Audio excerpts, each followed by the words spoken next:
Okay, so base USDT. So ngayon lang tayo nakapag-video, no? Kasi kakawin lang natin galing sa head office. So ito si base, yung naging setup natin. Ngayon, explain natin kung bakit tayo nag-long position ulit dito and ano yung ano natin, kung ano yung reason natin. So, 'di ba, previously meron tayong mga naging setup kay base na long position din.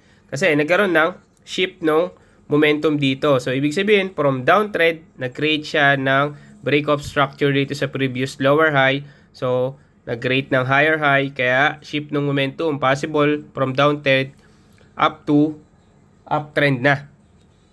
Ngayon, explain natin kung paano natin in-execute to.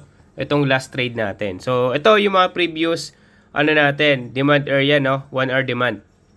So, after this, so kung titignan nyo, umangat ulit yan, nag-create ulit ng break-off structure dito, internal break-off structure dito sa previous high.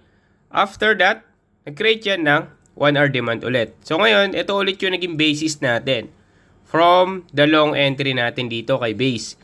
So, after nung break-off structure dito sa internal, nag-create ng panibagong higher high, no, sa internal. Ngayon, inantay natin kung ano yung maging reaction dito sa 1 hour demand.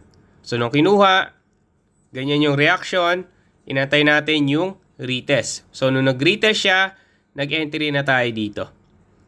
So, ang tagal nito, almost 2 days din siya kinuha. So, kanina lang to nakuha, si base.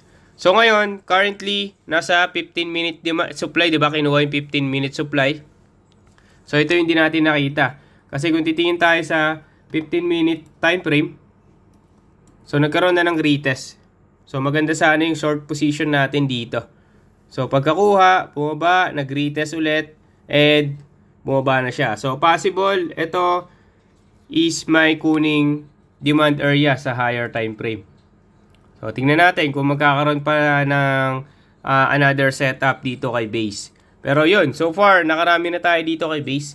And maganda yung mga naging trade natin sa kanya. So, yun, I hope may natutunan kayo ulit. So, saludo mga bossing.